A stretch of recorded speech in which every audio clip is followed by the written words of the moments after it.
Hey, Peter Dinklage. Oh, you're right. Taurus. Peter Dinklage is American. Yeah, he's the only one. He's like the best character. So. He's a Gemini.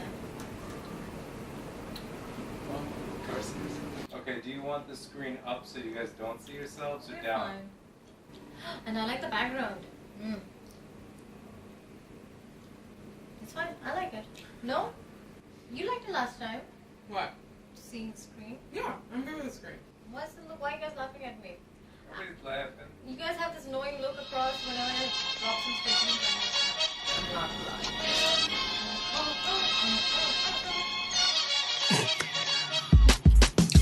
Hi guys, this is LionFish Podcast. I'm Mahima and this is Gabby! I'm coming here from New York City. Mm-hmm. We would like to apologize first and foremost about the weird noise outside. As I said, Construction. It's just, New York City. New York City. Can't control it, and I was just eating Oreos, and so I apologize for all the chewing noises. It's okay.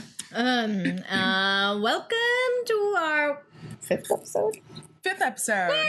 Yay! 5. We are very happy and excited because it's a great day. Yes. Because So pretty outside. that, and we just read the news, and all the boys of the soccer team have been rescued. Yes. Oh my goodness.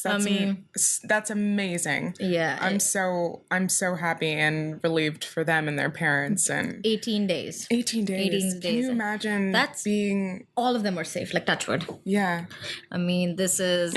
I hit the mic again. Just be... That was my Be bad. safe. I know. Okay. So that is that. So we're very sanguine. Is that a word? Sanguine. Don't ask me things. Positive. Here's the thing. When I came here, I had to study for SATs, and they made you learn all these words. I was educated in the South. I don't know. Okay. I don't know. They told us that every American knows all these fancy words, and then Lies. I learned these words, and I used it in every sentence of my essay, and I don't think it made any sense. But But it sounded super Smart? intellectual. I hope so. Intellectual as fuck. Is that a thing? I that's definitely a Eloquent thing. as fuck. That is definitely at Hashtag least, eloquent as fuck. that should be a thing That's on a dating hashtag now. websites. Hashtag eloquent as fuck. Yep. Anyway, so yeah, that's the bus outside. Also, yay, New York. We hear various sounds, and sorry, I just heard the bus and I got excited. Okay. But going back to the boys, and I'm so glad that they're okay. Have you ever been stuck somewhere and you couldn't get out? Like an elevator or anything like that? Obviously not the same thing, but Definitely elevator. you've been stuck in an elevator for how long? Here's the thing about Indian elevators. Okay. The thing is, there's always mentally whenever you enter, it's and this is in my grandma's house, we had an elevator because she couldn't walk. So it's those rickety elevators. Yeah. Thing is, you enter knowing that something can go wrong. So you're already prepared subconsciously. Jesus. And plus, because it's so open and it's it's not as tight, you can still breathe. You can still call out to people and they can respond, so you can hear. So it's not when I was stuck, I was just shouting out to my uncle, and he was like, I'm doing this, I'm coming down, let me call this guy. I was like, who's this guy? Get someone who knows how to work this anyway. Right. But that said guy came and I was rescued. It's How long were you in there though? I would say about 20-25 minutes. Okay. So Yeah. not crazy. Not crazy. I mean, yeah, I was 25 minutes. 25 Okay. minutes, but What was going through your head in those 25 minutes? it was definitely helpful talking to someone, hearing my uncle's voice. But Yeah. it's the second when you enter the floor and the door doesn't open, and you're Jesus. that split second is uh-oh, and then that was scary. Yeah. It's just there's police out there? I have What? never been properly stuck in the elevator. I have been in an elevator, again, in New York City, where the half of the door opened. And you might be wondering, what the fuck does that mean? So what that means is there is the part of the door that opens on the inside of the elevator. And then there's the part of the door outside. that opens on the outside of the Yeah. elevator. So I've been in an elevator where the part on the inside of the elevator opened, Okay. but the part on the outside of the elevator was closed. Oh. And that was scary because I was like, I don't want to touch this and accidentally electrocute myself or get my hand ripped off or something. Yeah. So I just kind of stood there and hoped that it would rectify itself. And I just pressed the button until it kind of fixed itself. That was frightening because I was like, That's the oh dear key. God. That's the key. Just keep on pressing button. Yeah, I was just like when you're outside the elevator, keep on pressing down. Like my elevator, like I it was speed up. like, oh dear God, what do I do? Thankfully, that was fine. But all that to say, like, I cannot even possibly imagine what it would be like to be stuck somewhere for 18 days. No. Like, those poor babies. Like, God. I'm so happy that they're okay. And I remember yesterday they were saying that 4 people were rescued first. I was just wondering about the other people who were left inside, what they were thinking too. about. Like, I was worried. But like, kudos to the team, the way they worked like as a team, all the divers, like it was like a mission. They planned it out, and it was very specific. Like, this is how the mission's supposed to work, and they did it. And it's I don't know. I would be a mess. I would be a wreck. I would be. I would be. I get stuck, like, because the subways, we are in the tunnel, and then suddenly they just turn off all the lights for shits and giggles. Right. They're like, there is some network issue. It's because it's old and falling apart. It's true, actually. But, when you come here, you expect all the technology to be, like, everyone here has, like, an iPhone. Like, back home, people are still using Nokia. And then you come here, and then the train just is like, we are not Those iPhones weren't made here. The subway was. True. Yeah. Fine. I love you, MTA. You're great. Excellent. But get your shit together. That too. Yeah. Just don't turn off the lights when we're like stuck in the tunnel where you can't see outside, and you just like don't like switch off the air conditioning, and just like don't be silent. Like just let play some music. Make the people feel chill. I don't think playing music is gonna help. Like the silence is what kills me. It's the silence that worries me the most. And really, the silence is what bothers you? When it's all dark and no one knows, like, unless of course there's that real cool homeless guy who just like walk by and sing for you, I just get really nervous on the subway. It's just like, this is when I die. What if the person next to me is a serial killer? Oh, Jesus. Wow, you go to dark places really quickly. Law and Order, 21 seasons, running, based in New York City, based on like crime. Okay, I moved the mic Keeps again. hitting the mic. Based on all the not real, but like crimes happening in New York City. So I'm sorry if my mind goes there. I also watched a fuck ton of Law and Order. Yeah. 21 My seasons. mind doesn't go there first. Doesn't go there first. What is that, Mahima? It's 20. I'm just saying 21 seasons. Okay. It's still running. She's just saying. It's still running. Still has an audience. There's a reason for it. Anyway. I cannot believe that Law and Order is still on. Hey. Like, that's amazing. Female lead? Yeah. I mean, old Law and Order's off, but like SVU is still on, and that's awesome.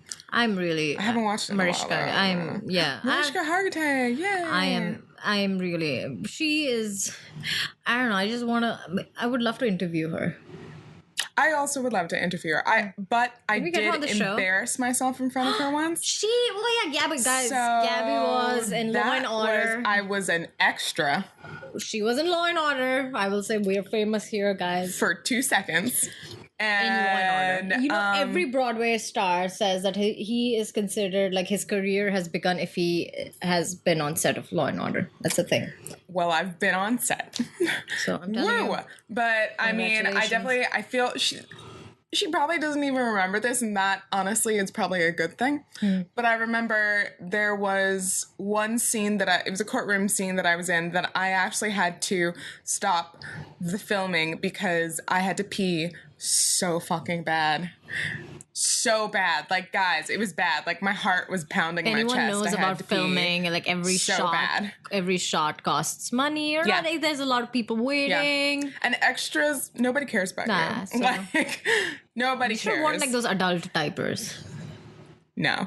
Yeah, okay. I'm not going to sit there in my own pee I'm just saying. in front of Mariska Hargitay. I'm not going to do it. I'm just saying, instead of stopping, like, I would be mortified. Yeah, I was mortified, but it was either stop filming or I'm about to sit in a puddle of urine with these people next to me. Like, and Mariska Hargitay wasn't sitting next to me. She was sitting, like, across from me. And I was like, I'm not going to piss myself in front of Mariska Hargitay. Like, I can't do it. Did she give you a dirty look when you had to, like, leave and everything? I mean, the director definitely gave me a dirty look. The director, the PA, everybody pretty much gave me a dirty look. No wonder that you didn't have a recurring role in right. Law and Order. Recurring extra. But hopefully they won't remember any of that until I just reminded everyone. You do realize this is going to be in public. Right. So I just reminded everyone. But point being, guys, if you do extra work, make sure you pee beforehand. And I guess, according to Mahima, wear adult diapers. Although I would say... I would say just threaten that you're about to pee everywhere. What is it about diapers? Like, why is it that such a thing that it's something only babies need to wear? Like, how grown up do you have to be in order to be... Are you telling me you want to wear adult... Are you pro adult diapers? Are you telling me you want to wear them? Have you never, like, laughed so hard that you peed and you wish there was something that's protected your underwear? I've never laughed so hard that I peed. I literally did that on your Yes, love you did. side. Thank you. This was... I don't know why we laughed so hard, but I don't remember what we were talking about. Why is there such a taboo on like adults using childing kids like things? Like, why is there like... Because peeing yourself is not the greatest...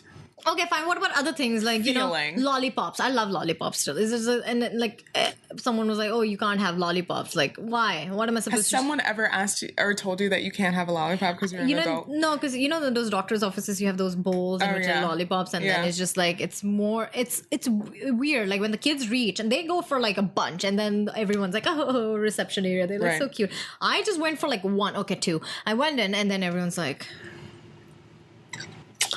Those people should get fucked. No, there's so many people. There's so many things that you deserve a lollipop. What is the difference between after sitting in an office with children?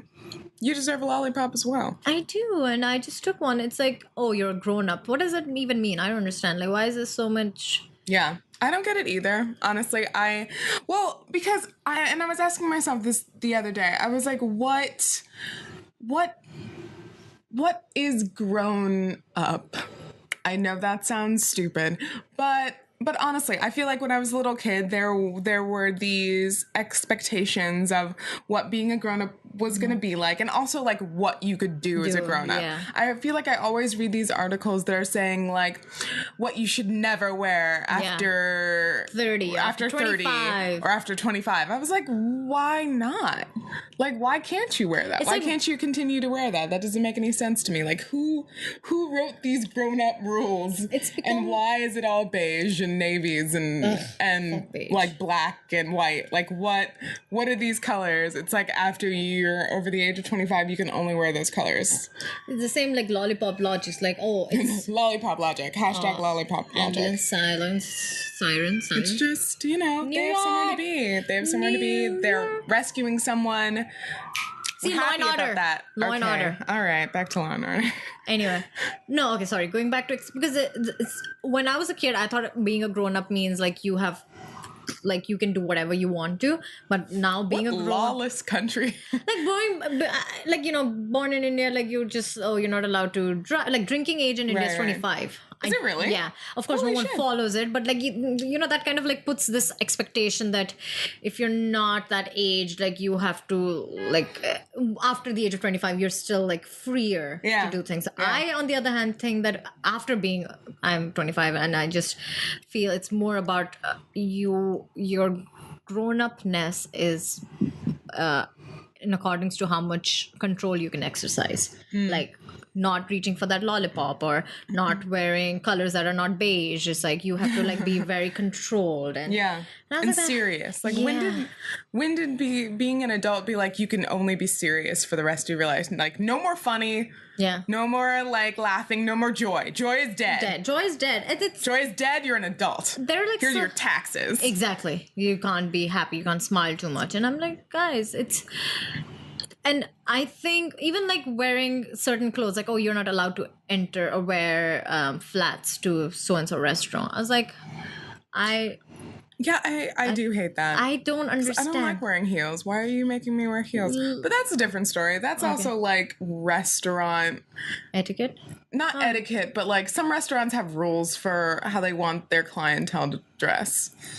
I don't know if whatever. that necessarily I mean, has to do that's with, like, the fine, but I whole just feel like this is grown-up. like all this thing, like in office. Like I do like the California office culture in which you just like wear casual stuff and I go like in. that too. And just like the work needs to be focused, because especially on women it becomes more about like if you're wearing official clothes, it has to be like Yeah. those pencil skirts, and then those Yeah. pencil skirts No. suit certain figures and bodies, or Yeah. like those straight cut dresses, and then you just end up feeling like, oh wow, I can't fit in those. The only thing that I can wear is like it's not flattering enough. Mm-hmm. And then oh, I threw in a pink shirt, and now everyone's just like, well, what's wrong with this person? Why is this person wearing bright colors? So unprofessional. So unprofessional. Like, oh, t-shirt, ooh.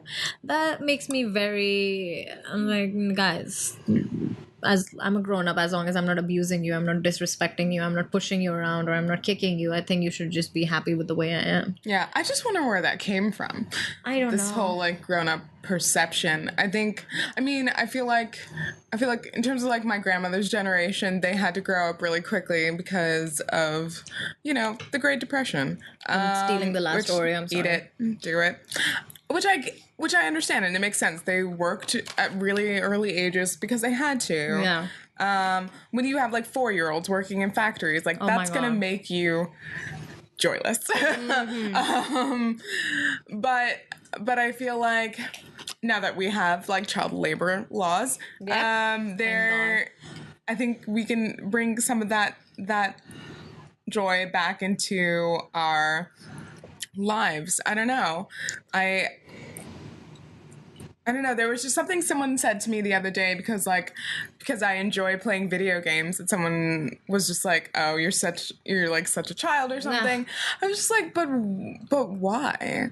Like why can't I play video games? I mean, I still pay my bills and I still pay your work taxes and I and still do pay my everything. taxes." So I was like, "So what's wrong with playing video games?" And it's like all these expectations about like you're supposed to, like for me, and again, I don't know if this is something to do with gender, but just like, oh, not sharing your opinions or not being vocal about your things. Like you can't be loud, or like you have to exercise control or restraint. And I'm like if I as an adult I'm not responsible, or if I don't take sides, or if I'm not giving my opinions, like people who are younger than me, like my nieces or my nephews or the kids that I look after, like what example am I setting for them? Like that being a grown-up just means like shutting up and just accepting Wearing your gray and your pencil skirt and going to like, work. I mean, in a way, I love New York because there's so many I'm automatically saying it's like childlike behavior. No, I see people wearing colorful stuff, people going to 16 handles and going crazy with all the toppings, and and it's such a rarity to see that. Like in other cities, and especially like back home, I don't see like. I've never been to, I don't know. I've been to DC, but I've not like seen It's the all culture. navy blue and gray and black and white. It's All of it. Beige. or even like going out like or just dancing in a certain way, like in Indian weddings is all about dance. Like you could see like the way kids will dance to some Bollywood music with such abandon, but like the adults will just be like, unless they're drunk, that's a different conversation. Unless they're drunk. And I'm like, and here's the other thing, that seems to be the only like acceptable way, acceptable joy for adults is like if you're drunk. That's the only time that adults can be joyful. You just gotta drink alcohol. And I was like, but not that you can't drink alcohol. I mean, go, have at it, have a good time. But like, you can have joy without the alcohol too. I feel like that's the weird thing to me. Like it's whenever I dance crazy, like, I'm gonna also eat this Oreos are great, like, childhood, I love dancing, so whenever I'm dancing and doing my own stuff, like Beyonce music plays and I just break into the routine, I always hear my friend being like, oh, she must be drunk. Oh, she's acting drunk. I was like, no, I'm just doing this at certain space, certain time, at this certain age that I'm in, and it's my choice, and this is how I choose to behave. You don't have to justify that behavior that, oh, she might be drunk, hence this is the reason. I was like, adults can behave certain ways. They can have fun. Yeah. And not be drunk or high. Yeah. It's a weird wishy-washy. Although I think that like I think I've seen with our generation who are getting older and older, and becoming parents and doing all the like traditional things, but still doing it in kind of a non-traditional way. Like there are a couple Instagram like parents that I do follow. Hey, What can I say? And I follow all of Beyonce's Instagrams. I mean, because she's freaking Beyonce. You and 115 million other people. I follow it like religiously. Like I don't want to see anything on my search feed but Beyonce. Like that's But Beyonce. Only Anyway, Beyonce. continue. Beyonce feed. Hashtag Beyonce feed. So Yes. so what I'm saying is like there's this Instagram like personality who does yoga with her kids, and that's kind of how her Instagram fame started. And she's always has like purple hair or like blue hair or something, and you can tell that she's still herself, but she has 2 kids and she's a mom. And like you know, I always hear people of like the baby boomer generation being like, oh, but like she can't do that anymore because she's a mom. Oh, but she's a mother now. I was like, what does that have to do with anything? Her hair can't be purple because she's a mother now? Like I don't really understand. Like I don't get that. I hope that we're starting to redefine what grown up like actually means. Especially for women too, because like I was reading this article I was telling you about. I think it was on Broadly or Bustle, I forget, but it was about when is it, because nowadays so many women are choosing not to get married at you know the said age or have kids. So but women were made to be like, oh, you're an adult now because you had a kid. Now that we don't have kids at, let's say 33, 35, are we not grown-ups then? Are we not adults? Like why is that? Why was those two things, qualities used to define a woman reaching the grown-up age? Yeah. I mean, one thing that I do know for a fact is like about people bringing the child in them, or just the fact that it's acceptable to be, I wouldn't say the word childish, but it's acceptable to go to that happy place, is whenever I see someone read Harry Potter on the train. It's like, you just know it. Like this person is like 28, 29, and you see that glee on it. And you know that, you know, dog-eared pages. I was like, this book, he has read this book like at least 100 times. And then so have you. And then you can just be like, oh my God. And that's what I love about like Harry Potter in general, is like, even if that, now someone's singing outside. Someone's singing outside. Sorry. New Year. Or it's a radio. I think it's a radio. Oh, I was like, if she's singing, we need to. No, that's definitely the radio. Someone's radio. I always wanted background music when I'm talking about Harry Potter, but definitely not that music. But it's just like, oh! Yeah, do you? I think it's Aretha Franklin. I love her. Yes. I love Aretha. Oh my God. Like, my walk changes every time her song plays and my shuffles, and I'm just like, you make me feel. I will not sing. I will not sing. No, I think everyone wants to hear you sing. No one wants to hear me sing. Not even my mom. Everyone does. Not even. No. Oh, not even your mom. No. My mom's like, I love you. She loves me. No. Can I go back to Harry Potter and my love for this? Yes.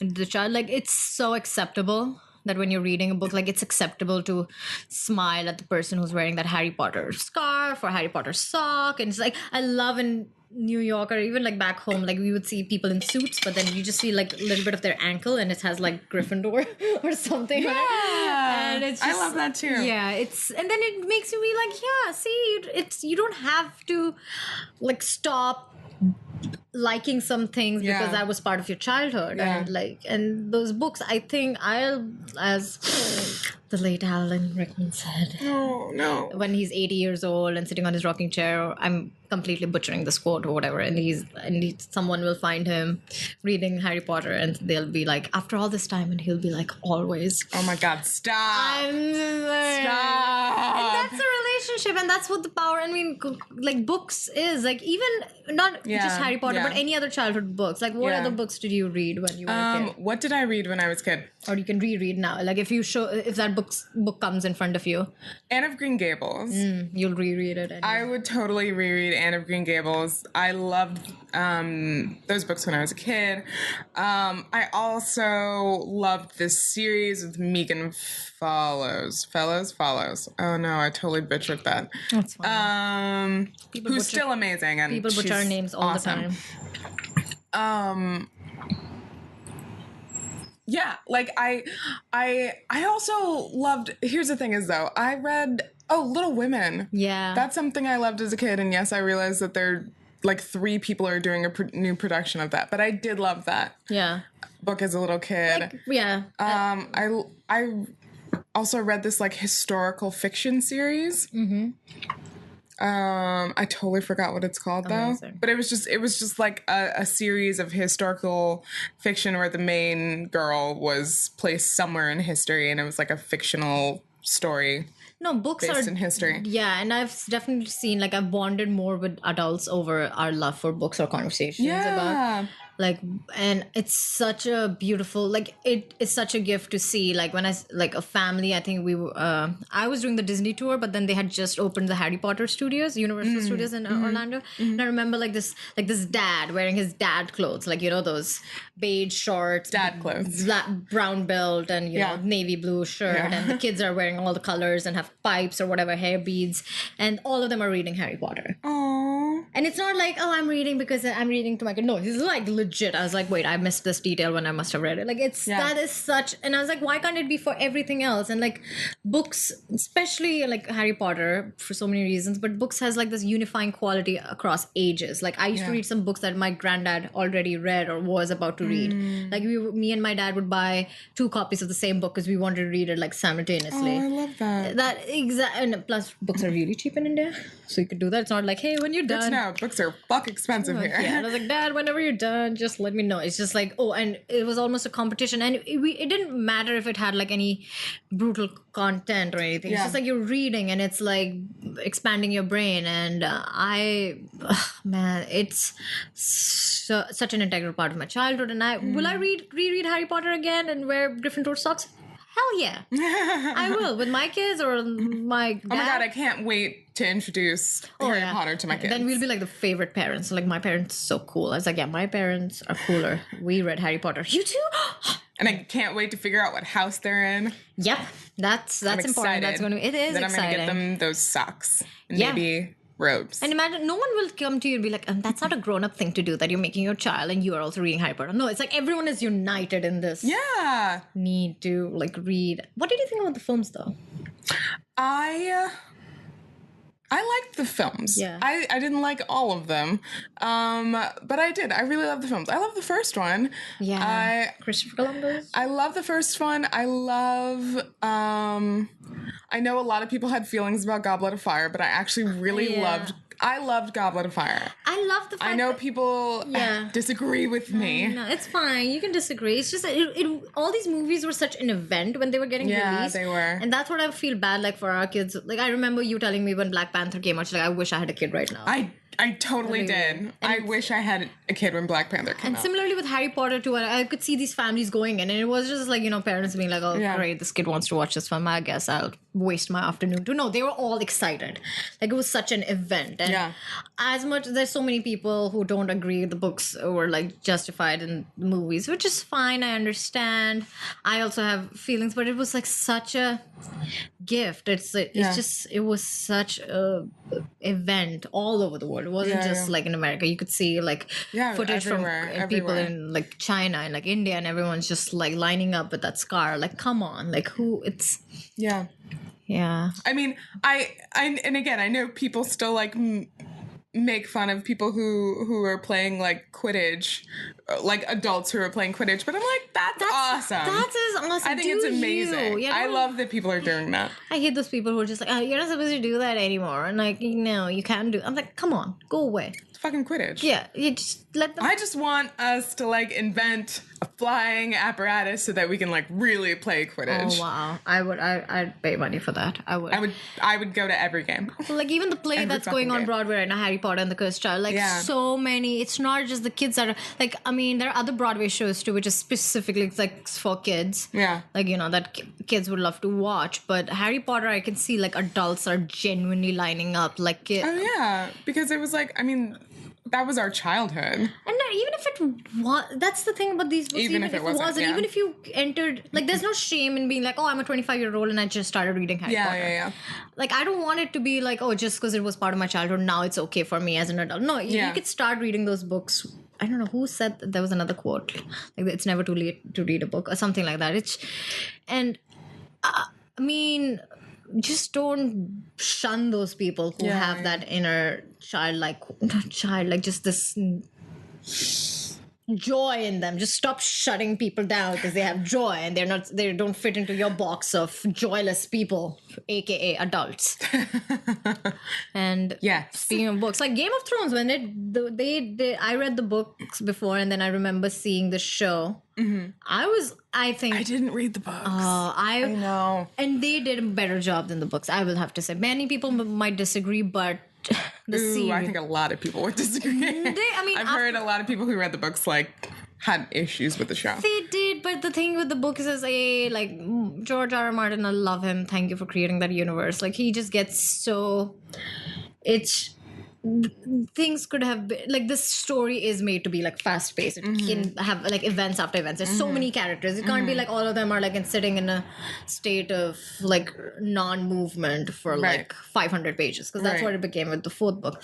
But the way the show is, and of course because George R. R. Martin was also consulted and it was very much part of the creation of the entire series. But it's like the show, my God, I love everything about the show except for the fact that I can't really watch it with my children yet. I mean, I don't even have children yet. What do you mean? No, I don't think I would ever watch that with my children. No. Yeah, we can watch it with... No, thank I would love to share the books with them. I couldn't even watch it with my mother.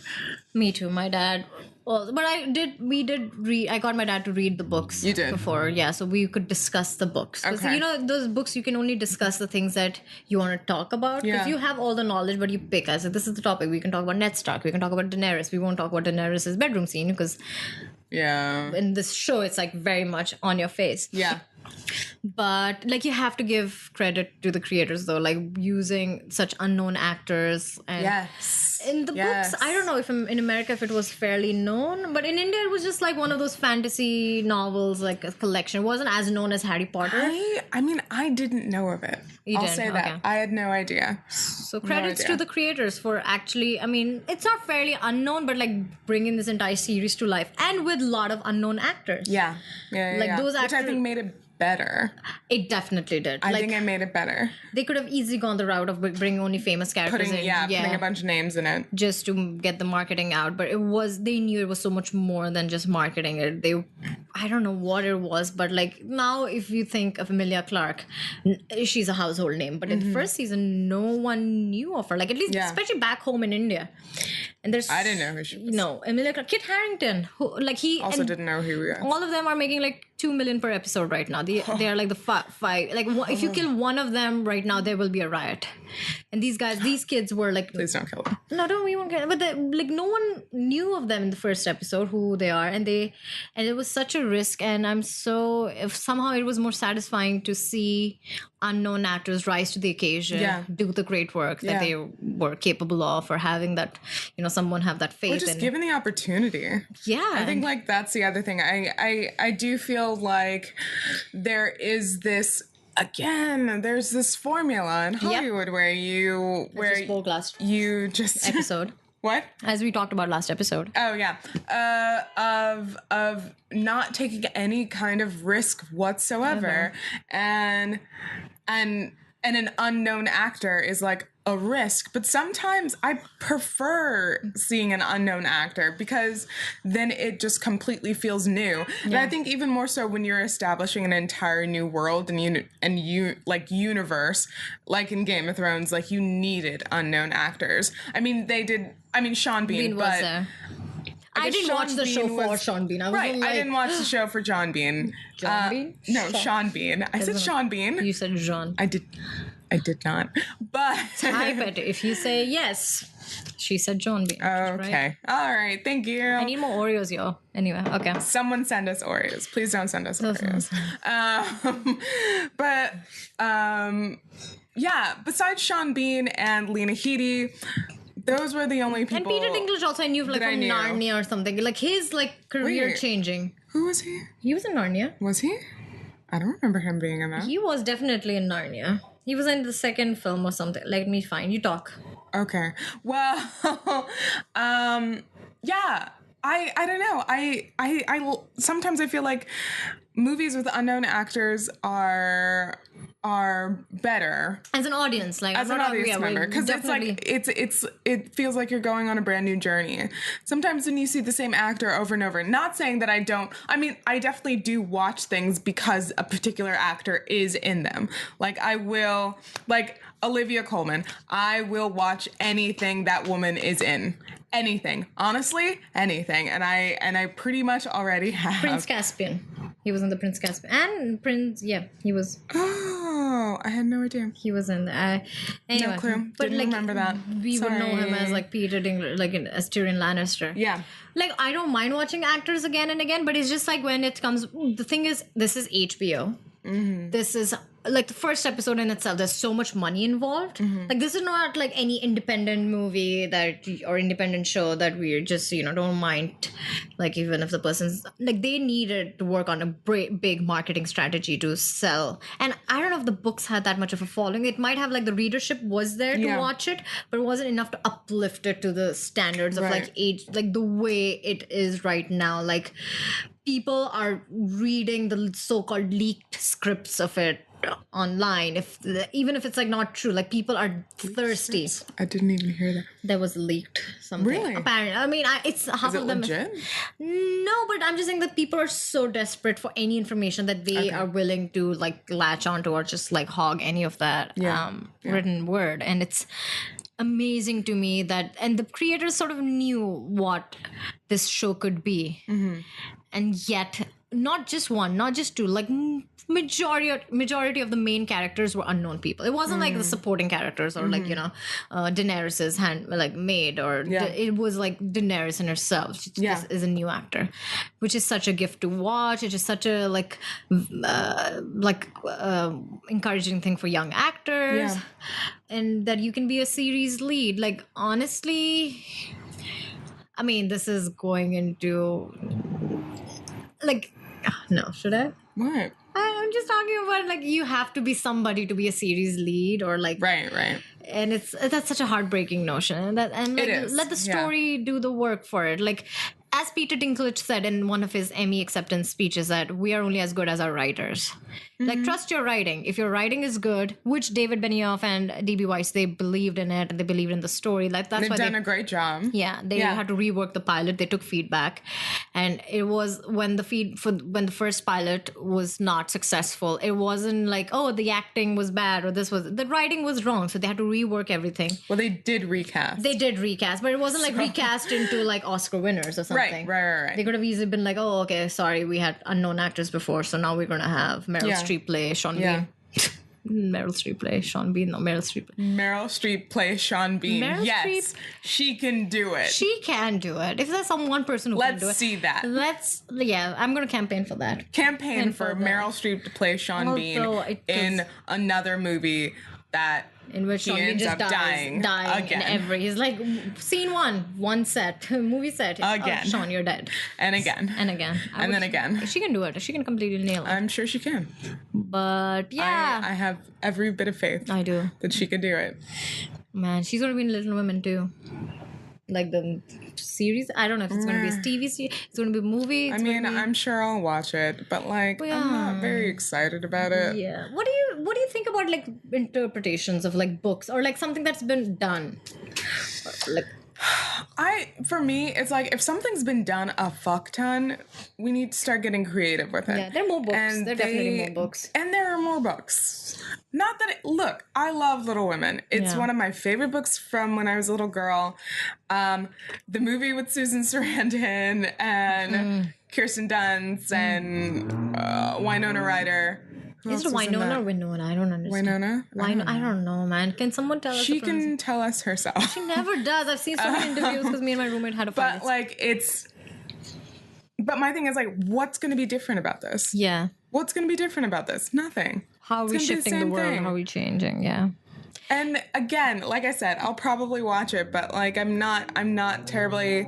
I'll be interested to see what they do. Like, what is going to be different? Why is this worth watching? Exactly. Like, same thing with Pride and Prejudice. Like, I love that story to death. And I've seen so many. Like, there was a BBC version, then there was a Keira Knightley, and then Gurinder Chadha, who is like one of my favorite directors. If you're ever watching Gurinder, you are a hero. She's the director of Bend It Like Beckham. And then she... Oh, I love that movie. Yeah, and she did Pride and Prejudice, but set in India, called Bride and Prejudice, and that was so relevant and so on point. And I was like, that's an interpretation of that book or that story that I would love to watch. Or like, if there's another version of it, like set in China, I don't know, because it's like, if daughters, they need, and in India there's such a thing for getting the daughters married ASAP, and it's so current, it's so topical.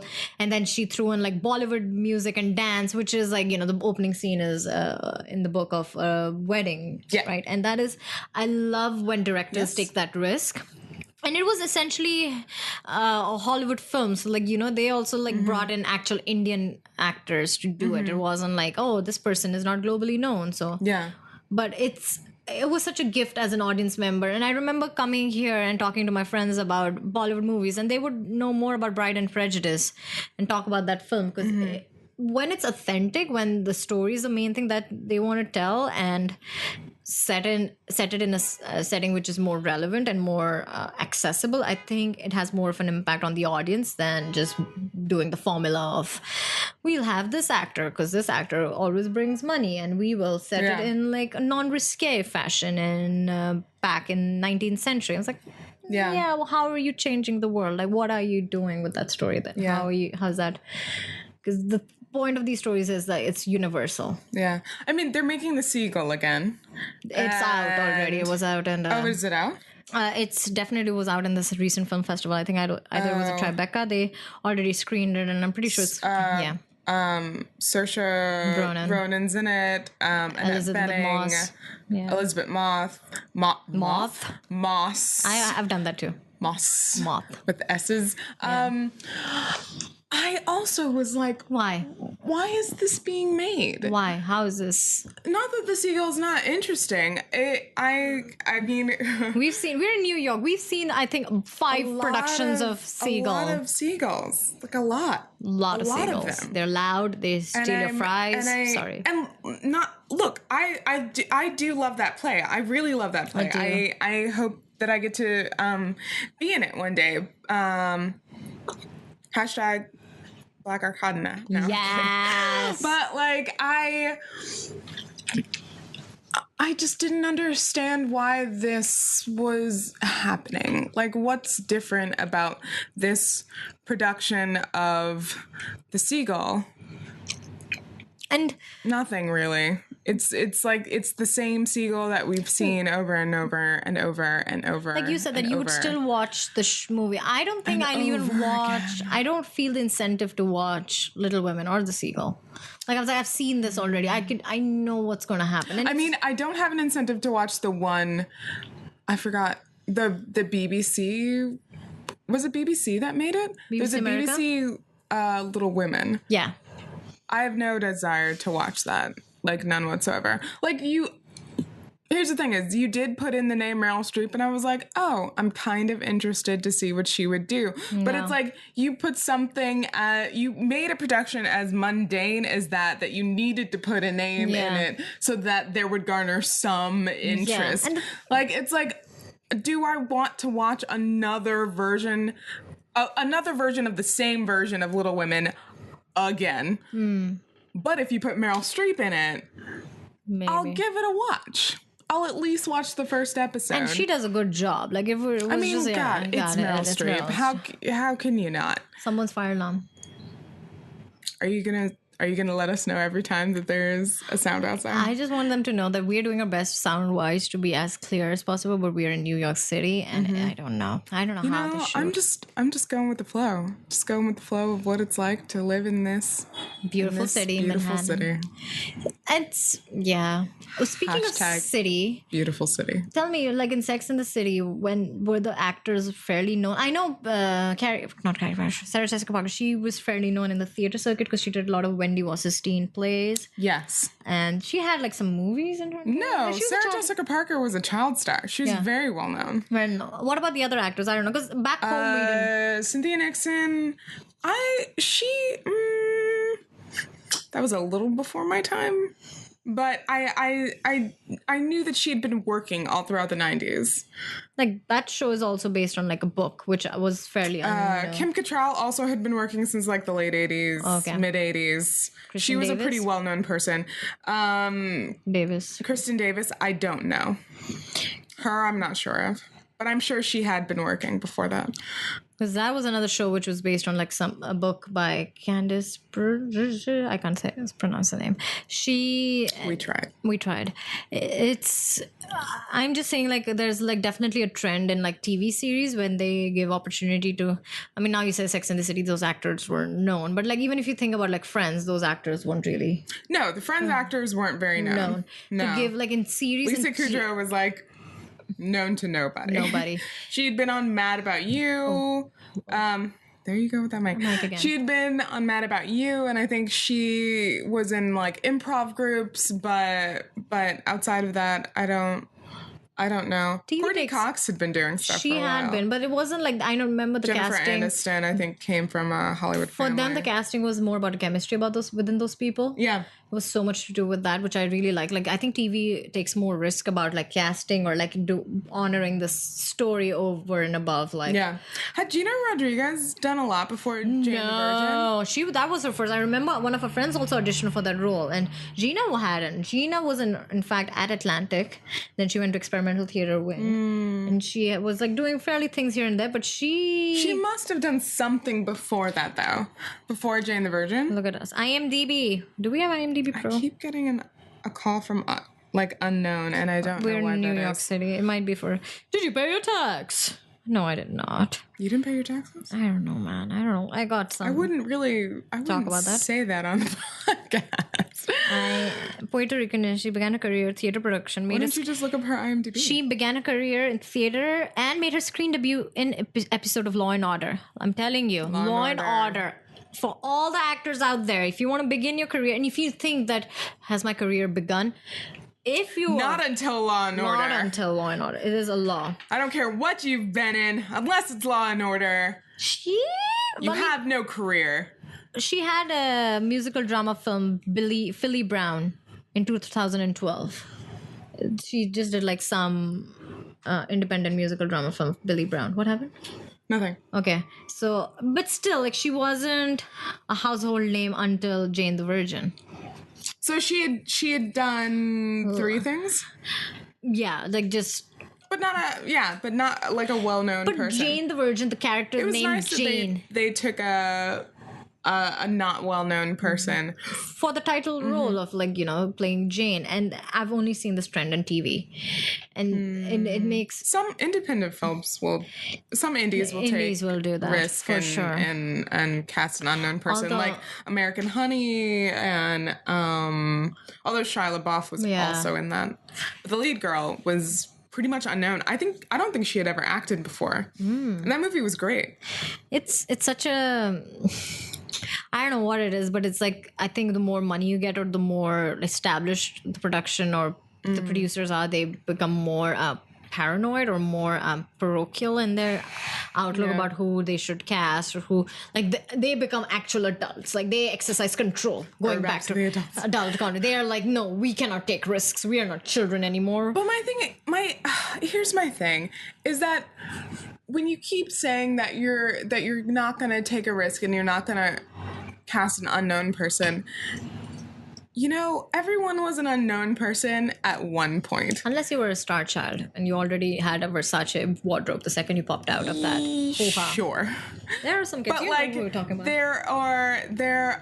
everyone was an unknown at one point. And do you really want to be the person who didn't give that person a chance? Yeah. Like, do you want to be that person who you look back like 10 years later and this person is huge and famous and everyone wants them to be in their movies now, you really want to be the person who was like, oh yeah, I was like, fuck that guy. That person was one of the casting directors or the directors of, I think, one of the King Kong movies who said Meryl Streep was ugly in Italian. And she understood Italian because she's freaking Meryl Streep. She knows everything. She is... Because they cast Jessica Lange. Yeah. And that was like after, but like what she auditioned for it. And Meryl Streep had like a good, like, you know, credits. Like she did a lot of work at the public. She did a lot of theater. Yeah. And then... After she graduated, Exactly. And then she went for this audition room and this guy in Italian said that she's too ugly. And she responded in Italian. Was like, thank you very much for your time. I'll be exiting or something like that. I was like... And now I'm just imagining if the director like saw her. Like, because He probably is standing by his choice, though. I just to be a dick.